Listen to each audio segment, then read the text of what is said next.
Welcome to Thriller Recaps. Today, I am explaining the movie 2067, explaining every scene as it happens. Watch till the end, and please like, share, and subscribe if you enjoy this. Ethan Whyte got home from the day's work at an O2 plant, where he found news of the world's declining oxygen levels caused by climate change and an ongoing nuclear war. The artificial oxygen humans now use causes widespread illness, which they named sickness, which happens when the human body rejects the artificial oxygen. Ethan's wife, Xanda, suffers from it. He cared for Xanda by going out to work so he could provide for her. One day, he gave her a mask he had gotten her, which she accepted and wore as she tried to play with Ethan. Just then, she started coughing out blood, one of the symptoms of the illness. While at work one day, Ethan was informed that his presence was needed.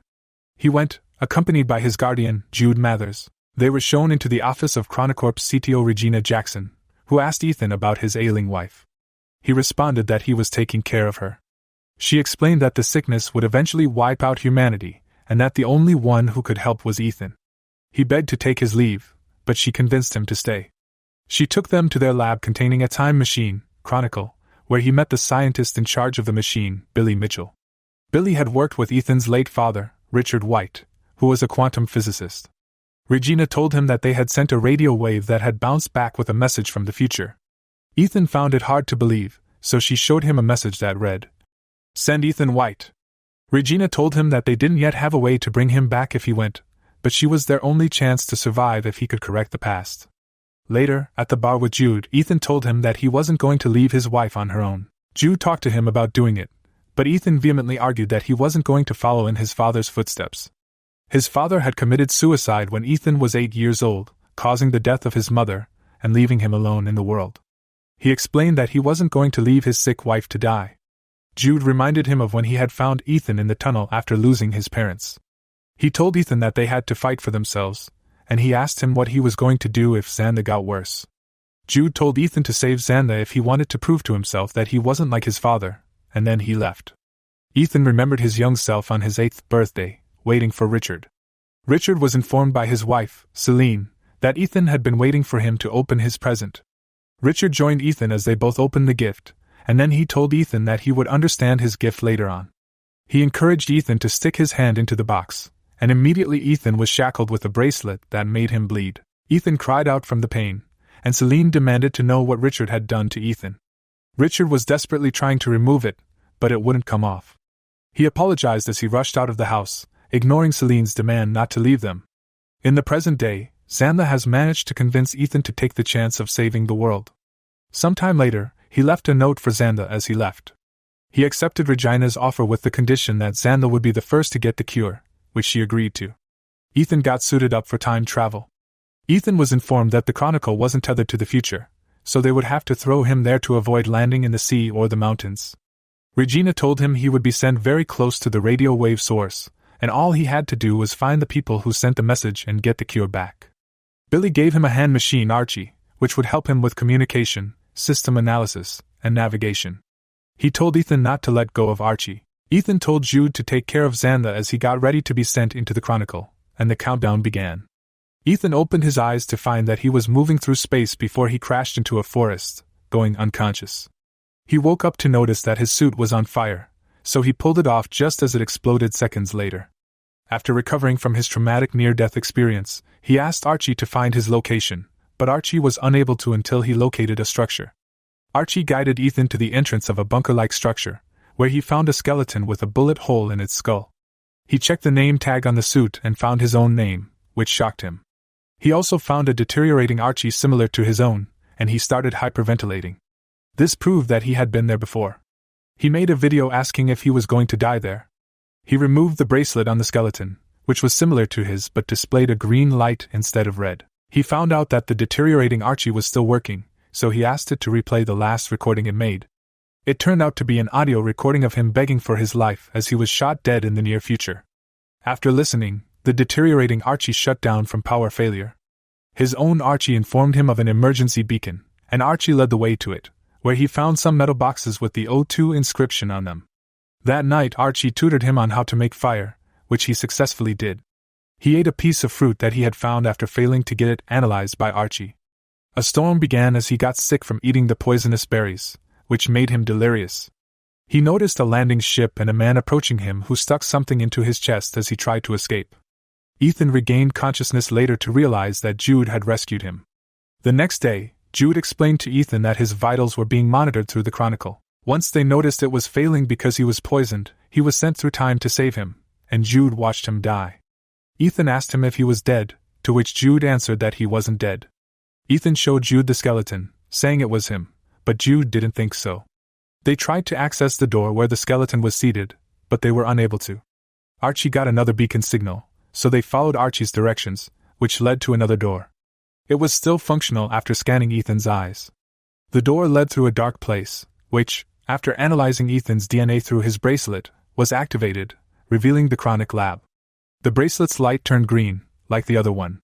He was specifically granted access to the Chronicle, which set itself to automatically open a portal back to their time, 2067, in 4 hours. Jude was pleased to be able to go back home, but Ethan thought there was more to be done, explaining that he was still going to die because he thought the dead Ethan did the same thing since his bracelet was green.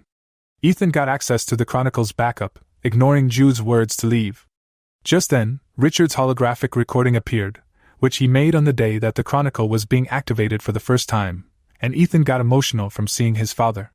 Jude tried to discourage him from going on with it, but he refused. They both learned that Richard had discovered the anomaly while operating the Chronicle project. They had buried an atmospheric monitoring station, which would be activated once it detected that the Earth's atmosphere was breathable in the future, and then transmit the data back to them in the past. On activating the machine, they got the message that Ethan had been sent to the future, which surprised Richard and confirmed that someone was in the future. This gave them hope of sending living matter, but Billy told them it was impossible because it required an operational link from both sides, and the data showed a power failure in 2474. They were informed that the Chronicle's activation had triggered a malfunction in its nuclear power core, threatening to unleash a nuclear explosion before the countdown was completed. Meanwhile, Ethan realized that someone had already fixed things, meaning they had the cure that could help him fix Xanda. But Jude pointed out that the person was nowhere to be seen. Ethan questioned Jude's appearance, asking him why he was sent instead of qualified health practitioners. Jude told him that no one was going to risk their lives to come help him except him. He then used Xanda to get Ethan to agree so they could go fix the power. Jude and Ethan made their way to the city, finding it in ruins as they searched for the power core. It was said to be located beneath the overgrown ruins of their home city. They found the ruins littered with skeletons. Ethan made a stop at Xanda's class, where he found more skeletons too. He asked Jude if it meant that they had failed. He spotted Xanda's skeleton, ignoring Jude, who tried to talk him into not going there. Ethan removed the note that he had left for her before he left from her skeletal hands, and on it, she had also written her own message. The scene changed to the past that night after Ethan got shackled with the bracelet. Richard called Celine, instructing her to go on a walk with Ethan and promising to meet up with them so he could explain his actions. Celine and Ethan were ambushed in the streets, and Celine took the bullet meant for Ethan, bleeding out on the floor and leaving young Ethan alone.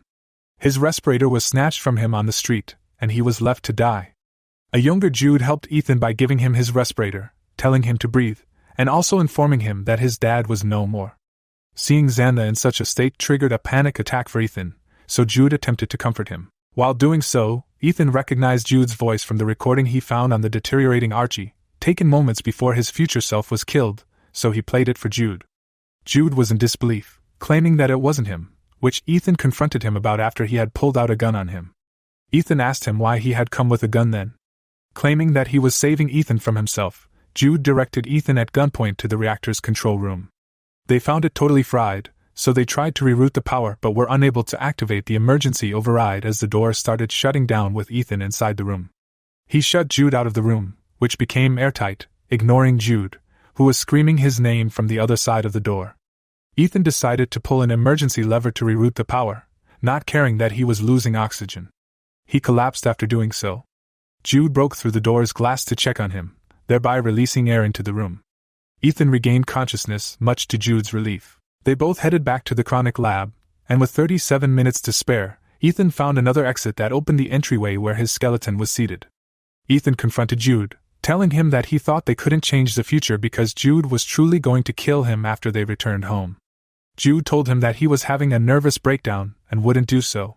Ethan removed the battery from his Archie and then fixed it into the deteriorating Archie. He played the video of his last moments when Jude killed him, daring Jude to do so now, but Jude refused. Jude then confessed that there was no actual hope of ever changing the future, and that he was trying to protect Ethan. Refusing to believe that, Ethan locked Jude in a room and played back his father's holographic videos from the day that Richard died. Richard had recorded a message for him in which he told him that all he did was for Ethan and that he loved him. Ethan got emotional watching this. Richard apologized to him for not being there for him. Ethan watched his father call him, and his mom the day he and his mom died. He watched Jude and Regina walk in as Richard confronted her for her intention to flee from their dying time into the future with the chosen few, while Richard still thought there was hope for humankind. But Regina thought it was too late. He pointed out that someone in the future had sent them the message. Billy joined them, announcing that the machine could be rigged to send a person into the future one way, which Richard was unaware of. Richard thought it was suicide, but Billy told them they just needed someone to fix the power of the chronic on the other side. Richard rejected the idea, saying that he had already keyed the time machine to Ethan's DNA to prevent it from being misused. Jackson pointed a gun at Billy, asking him if he could send someone over, and he answered that he could. So she turned to Richard and killed him, which devastated Ethan. Just then, Jude broke out of the door. He saw Ethan watching the recording just as Regina appointed Jude as Ethan's guardian. She instructed him to ensure that nothing happened to Ethan because he was the key to everything. Ethan tried to shut the chronicler down, but Jude tried to stop him by pointing his gun at him and pushing him into a corner. He begged Ethan to fight him, but Ethan refused to. So, filled with guilt, Jude committed suicide. Ethan mourned the loss of Jude, whom he saw as an elder brother. He then went to the chronicler's control, where he typed in the message, "Send Ethan Whyte," which he sent. Meanwhile, back at his time, Regina got ready to leave with her select few once Ethan came back from the future, putting her plans in motion. She gave the security guard a command to kill Ethan once he arrived. The Chronicle reported an incoming mass, so everyone got ready, but it turned out to be a copy of Richard's recorded murder of Archie, hundreds of live jungle plants, and a farewell gift to Xanda sent into the past. Then he destroyed the Chronicle from the future, which changed the timeline. In the past, Regina was arrested after Archie transmitted the recording to a news station, and the plants were used to revitalize the planet. Xanda watched the news, disappointed that Ethan did not come back, but then someone delivered Ethan's gift, which happened to be a colorful flower that made her smile. In the future, Ethan buried Jude and placed a stone with some words on it to mark his gravesite. Then he headed back to the lab to find that his corpse was gone. He realized that there had been a change, so he ran towards the city's location. He discovered that his formerly ruined city was now inhabited and advanced, with impressive structures erected all over the city. Seeing this, Ethan was filled with happiness for humanity's survival.